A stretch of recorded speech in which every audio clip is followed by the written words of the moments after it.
আসসালামু আলাইকুম ৰহমতুল্লাহি ওবাৰাকাতু। মাহতাৰাম নাজিৰিন, আগলৈকে আজিও এটা বহুত গুৰুত্বপূৰ্ণ এটা মাছালা লৈ আপোনালোকৰ সন্মুখত আহিছোঁ। আজি ক্লিয়াৰ কৰিব বিচাৰি আছোঁ এই মাছালাটো।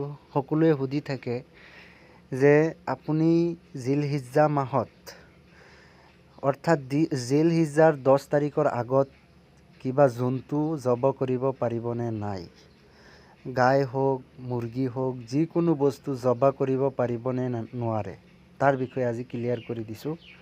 আহক আমি প্ৰশ্নটো শুনিলোঁ। क्या जिलहिज्जा के महीने में पहले 10 दिन में कोई जानवर ज़बह किया जा सकता है कुर्बानी के जानवर के अलावा? अगर कोई शख्स कोई मुर्गी या बतख वगैरह ज़बह करे तो क्या होगा, दलील के साथ बताइए। আহক শুনি লওঁ ইয়াৰ অসমীয়া ব্যাখ্যা। এজনে প্ৰশ্ন কৰিছে, জিলহিজ্জা মাহ অৰ্থাৎ কুৰবানীৰ মাহ যিটো আছে 1 তাৰিখৰ পৰা 10 তাৰিখলৈকে মানুহে কি কৰে, ভাবে যে কোনো জানুৱাৰ জবা কৰিব নোৱাৰিব, অৰ্থাৎ গাই মুৰ্গী হোক হাঁহ হোক এইবিলাক জব কৰিব নোৱাৰিব বুলি ভাবে। এইটো গলত ধাৰণা হয়। आज ये क्लियर कर दूँ। क्या जिलहिज्जा के महीने में पहले 10 दिन में कोई जानवर ज़बह किया जा सकता है? जिलहिज्जार प्रथम 10 दिनत कोनो जानवर जब करिब पारिबने নোৱাৰিব कुरबानी की जानवर के अलावा, अर्थात आपुनी यदि कुरबानी करे कुरबानीर जानवरर बाहिरे बेलेग किबा जानवर आपुनी जब करिब पारिबने নোৱাৰে। अगर कोई शख्स मुर्गी या बतख वगैरह ज़बह करे तो क्या होगा? यदि कोनो व्यक्तिये मुर्गी ज़बह करे বা আপোনাৰ হাঁহ জব কৰে তেতিয়া কি হ'ব, দলিলৰ সহকাৰে সুধি আছে। আহক জবাবটো শুনি লওঁ। जवाब, 10 जिलहिज्जा से कबल किसी भी जानवर को ज़बह करना शरआन ममनू नहीं है। शरीयतत কোনো ধৰণৰ মানা নাই, আপুনি জব কৰিব পাৰে।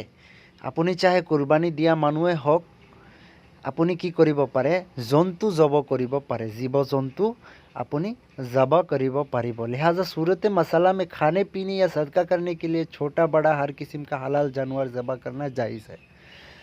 अपनी यदि सूरत मसलाটো এনেকুৱা হয় যে আপুনি যদি খোৱা বোৱাৰ কাৰণে কিবা ধৰি লওক, চাহে ডাঙৰে জানুৱাৰ হোক চাহে সৰু, গায়ে হোক বা ম'হে হোক বা আপোনাৰ মুৰ্গীয়ে হোক বা আপোনাৰ হাঁহে হোক, যিকোনো জানুৱাৰ আপুনি খোৱা বোৱা হালাল জানুৱাৰ আপুনি ज़बह करीब पारिब। शरीयत कोनो माना ना, याद शरान कोई ममानियत नहीं। अलबत्ता 10 जिलहिज्जा से कबल कुर्बानी की नीयत से किसी जानवर को ज़बह करने से कुर्बानी का फरीज़ा ज़िम्मा से साकित ना होगा।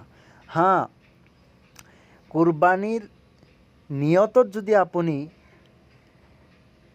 কোনো জানুৱাৰৰ ज़बह करे 10 जिलहिज्जार पाছত আগত আপুনি যদি কোনো কুৰবানীৰ নিয়তত যদি কোনো জানুৱাৰ জব কৰে তেতিয়া আপোনাৰ সেই কুৰবানীটো আদায় নহ'ব। আপুনি 10 জিলহিজ্জাৰ পাছতহে আপুনি কুৰবানী দিব পাৰিব 3 দিন, তেতিয়াহে আপোনাৰ কুৰবানী আদায় হ'ব। 10 জিলহিজ্জাৰ আগত আপুনি যেনেকৈ যি নিয়ততে দিয়ে, কুৰবানীৰ নিয়ত যদি দিয়ে আপুনি কেতিয়াও কুৰবানী আদায়, কুৰবানীৰ ফৰিজা আপোনাৰ পৰা যিটো ফৰজ ৱাজিব হয় আপোনাৰ ওপৰত কুৰবানী, সেই কুৰবানী আদায় নহ'ব, बल्कि ईद के अयाम में ही ये फरीज़ा अदा करना लाजिम होगा। কৈ আছে যে আপুনি ঈদৰ দিনাই আপুনি এই কুৰবানীটো দিব পাৰিব। কুৰবানী যিটো ফৰজ হয় আপোনাৰ ওপৰত ৱাজিব, সেই ৱাজিবটো আপোনাৰ কুৰবানীৰ দিনেহে আদায় হ'ব, অৰ্থাৎ ঈদৰ দিন বা ঈদৰ পাছৰ দিন 3 দিনলৈকে আপুনি আদায় কৰিব পাৰিব।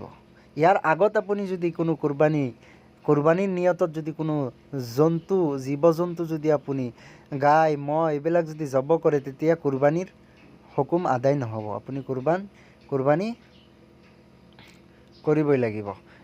জিলহিজ্জাৰ পাছত 10 জিলহিজ্জা 11 12 আপুনি এই 3 দিনৰ ভিতৰত আপুনি নিয়ত কৰি কুৰবানী দিব লাগিব। আশা কৰোঁ বুজি পালে, ক্লিয়াৰ কৰিলোঁ মাছালাটো, ইয়াতে মই শেষ কৰিলোঁ। আসসালামু আলাইকুম ওয়া ৰাহমাতুল্লাহি ওয়া বাৰাকাতুহু।